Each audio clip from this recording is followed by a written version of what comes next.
Gene Deal just came forward with a claim that flipped the whole Murder Inc. versus G-Unit saga upside down. According to him, Ja Rule was the one who put $25,000 on 50 Cent's head, and to make it even worse, Irv Gotti knew all about it. Gene Deal's calling it exactly what it was.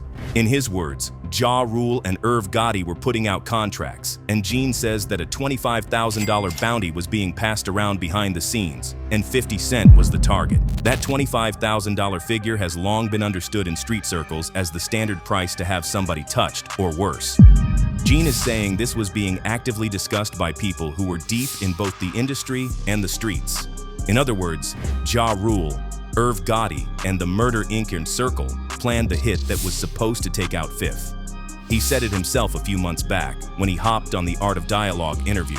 It wasn't Supreme, it was Irv Gotti and his people who put that on 50. That's why 50 hates them so much. Now, nobody's ever been arrested for putting money on 50's head, and that case went cold. But the timeline don't lie. First, 50 gets into it with Ja and Irv. Then he's stabbed in the Hit Factory by Murder Inc.'s own black child, who publicly admitted to it. A few months later, 50 gets shot 9 times outside his grandmother's house. And while the feds never officially named Ja or Irv in that shooting, Gene's statement just brought that fire right back to the surface. He's saying they knew what they were doing. Let's not forget the deeper connection. Supreme was a longtime Murder Inc. associate, the same Supreme 50 called out in Ghetto Quran, which was the final straw that put the target on his back. Now, what Gene's exposing here is that the hit of 50 had music industry fingerprints all over it. The label, the artists, and the executives all had to look the other way for this type of arrangement to go through. And we got all the reasons to trust Gene. He was right there, working as a bodyguard for Diddy, around all the major power players during the Bad Boy G-Unit Murder Inc. era. He knows the code, and now he's breaking it. But why's he talking now about Irv and Ja trying to take 50 out 2 decades later? Because according to Gene, the truth got buried, and it's time to dig it up. What Gene said next puts Irv Gotti dead in the middle of the mess. He says Supreme might have been the muscle, but Irv was the mastermind. In fact, Gene says Irv and Ja Rule tried to play it clean at first by offering 50 Cent $250,000 to squash the beef. They sent Chaz Williams to mediate, a respected street figure who could actually sit down with both camps. But according to Gene, when 50 refused, Irv flipped the whole strategy. This is what he told us. Chaz had worked a deal out for Irv Gotti and them to give 50 $250,000. Things went from let's settle to let's take him out. When the $25,000 hit came into play, Irv and his people dropped the bag themselves. Gene now painted Irv as someone who made boss moves in the boardroom and on the block. So was Irv just a label head or something more? For years, Irv Gotti was known as the face of Murder Inc., the man who built Ja Rule's career, shaped the label's sound, and walked like a mogul. But insiders always knew he wasn't just pushing albums. He was pushing weight in the streets too. His connection to Supreme wasn't just friendly, it was legendary. Supreme wasn't just some street associate. He was the Queen's kingpin, and Irv stayed close. Close enough that Murder Inc. got investigated by the feds in the early 2000s for laundering drug money through the label. So when Gene says Irv made a street-level call to greenlight 50, it doesn't sound like a stretch. It sounds like something Irv could have done without even lifting the phone himself. And everyone knows that Irv and 50's public war was always bigger than music. This feud wasn't lyrical, it was physical. When 50 got stabbed at the Hit Factory, Irv and Ja tried to flip the narrative by waving around fake paperwork, claiming 50 was a snitch. It was nothing but a desperate attempt to smear his street cred. When mediation failed, the whole thing got darker, and the hit rumors started swirling. What's wild is that Irv's been popping up in interviews for years, still downplaying his role and saying that he got blackballed unfairly. He was still blaming 50 for ruining his career. He even said that 50's got the devil on his side and that's what saved him. Why would you say that unless you tried your hardest to take him out and failed? Irv said that on Vlad TV. Who saved him? People be like, God. Your first thing is, yo, God saved this guy. Maybe the devil, maybe Satan saved him. But now Gene's on record saying Irv wasn't blackballed. He just finally got exposed. If you're still not convinced, maybe this will help. 50 Cent himself has co-signed Gene's version, calling him one of the few industry dudes who actually tells the truth. Irv's been rewriting history on podcasts and documentaries, acting like he was a victim of 50's rise, when Gene says he was plotting violence behind the scenes. And most importantly, this claim puts the motive and the money directly in Irv's hands, something even the feds never said out loud. But Gene didn't stop there. He says Murder Inc. had help keeping things quiet. And what comes next blows the lid off how far this cover-up might have really gone. When 50 Cent got lit up outside his grandmother's house in 2000, you'd think the music industry would have stopped everything. You'd think the labels, execs, artists, and hip-hop press would have rushed to his side, but nobody said a word. There were no public statements, no industry-wide outrage, no Pray for 50 campaigns, just silence. And that silence spoke louder than anything. It wasn't just the streets protecting Supreme. It was the industry too. See, Supreme had real influence in music and was tied to artists and execs that moved millions. And he wasn't the only one.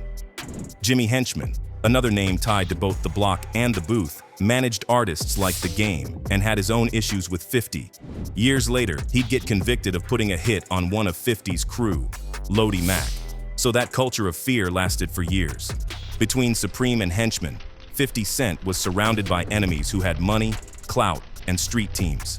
So when he got shot, most folks in the industry either didn't want the smoke or were too busy cashing checks from the people who wanted him gone. To make matters worse for 50, after the shooting, he wasn't treated like a victim. He was treated like a threat. Columbia Records dropped him immediately, shelving his album, Power of the Dollar. Major publications acted like he brought it on himself. He got blackballed, frozen out, and labeled too dangerous to deal with. Why? Because he had called out too many names. He made enemies out of both the streets and the suits. How to Rob had already ruffled feathers, but Ghetto Quiran crossed the line. He didn't just diss rappers. He exposed real street operations tied to real money. And with Murder Inc. in bed with Supreme and Jimmy Henchman running around with major artists, labels didn't want 50 anywhere near their boardrooms. They didn't want the problems. They didn't want the headlines. And they definitely didn't want war. So instead of defending a man who barely survived a near-fatal shooting, they treated him like he was the one bringing problems to the door. And that silence wasn't just fear, it was protection. Now here's where it gets even more suspicious.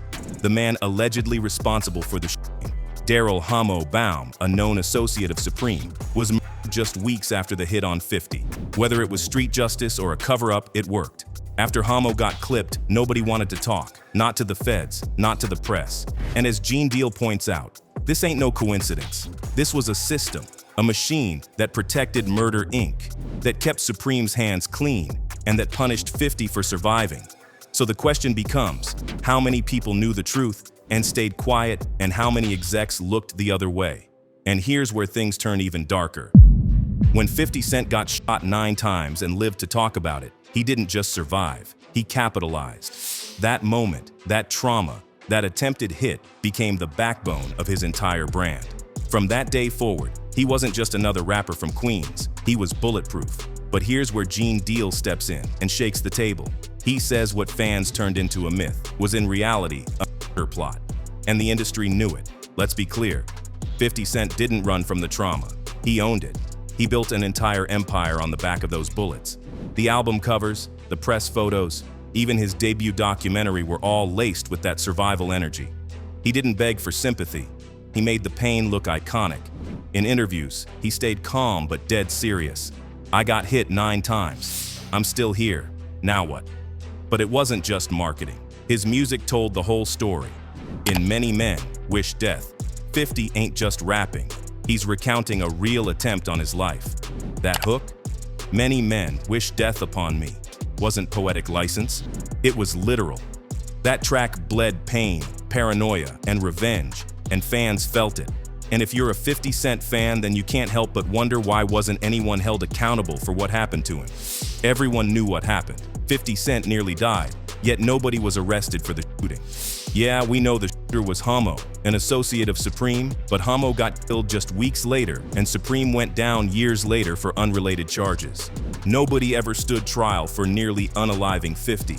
And Gene is still pushing that point hard. This was an actual hit, greenlit by people with real money, real power, and real reach. He says the only reason 50 Cent is still here is luck, timing, and God. Gene said it with authority in the recent interview. Cause like my man told me, You can't stop what God got planned.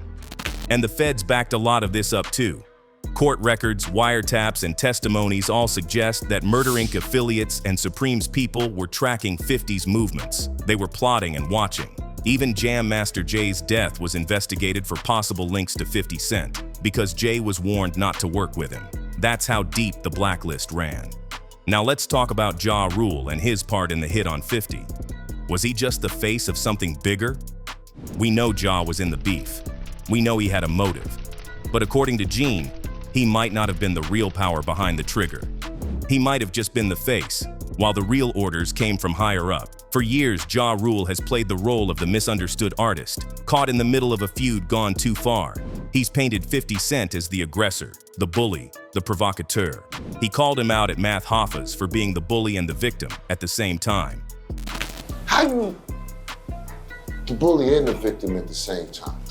But Gene Deal isn't buying the official Ja story that he had nothing to do with the hit. In fact, he's calling it a cover-up. Straight up. Ja's been in interviews for decades talking smooth about the 50 Cent feud like it was just rap.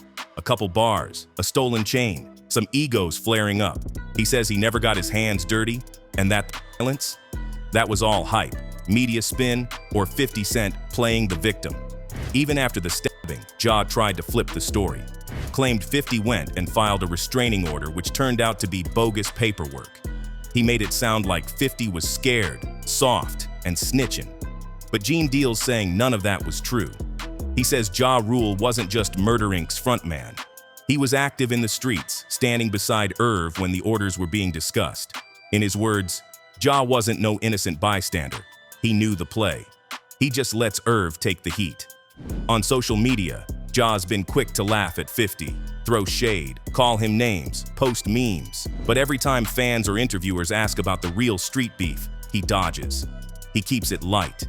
He never addresses the whispers. And that silence is strategic. Because if Ja really is the innocent artist he claims, why are his name and his label constantly tied to street plots, violence, and retaliation moves? Gene Deal's not sugarcoating. He says the Ja was just the artist story is cap. He says Ja Rule's denials are part of a long game, a PR cleanup that started when the feds began investigating Murder Inc. He says the image Ja crafted, the peace-loving, wrongfully blackballed rapper, was all about survival, not truth. According to Gene, Ja helped build a machine that tried to kill 50. He just doesn't want to admit it. And honestly, Gene's timing couldn't hit harder. Irv Gotti's recent interviews, where he still plays the victim, and the renewed interest in hip-hop's dark past. It's making fans look back at everything Murder Inc. said and start to question all of it. So now the stage is set. Ja Rule can keep denying it. He can keep deflecting. But Gene's message is clear.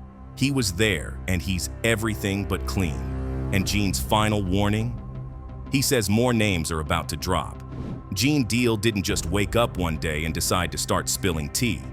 When you connect the dots, the timing tells its own story. Right now, the music industry's guardrails are falling apart. The Diddy raids, the lawsuits, the exposés, they're bringing hip-hop's darkest secrets to the surface. And Gene's been one of the loudest voices stepping into that storm. Let's be real. Gene's been on go ever since Diddy's name landed back in the headlines. The man was Diddy's bodyguard during the Bad Boy era, and he's got receipts. Diddy wanted Gene dead a long time ago, and now he can finally let the world know. This is what he said just a few days ago.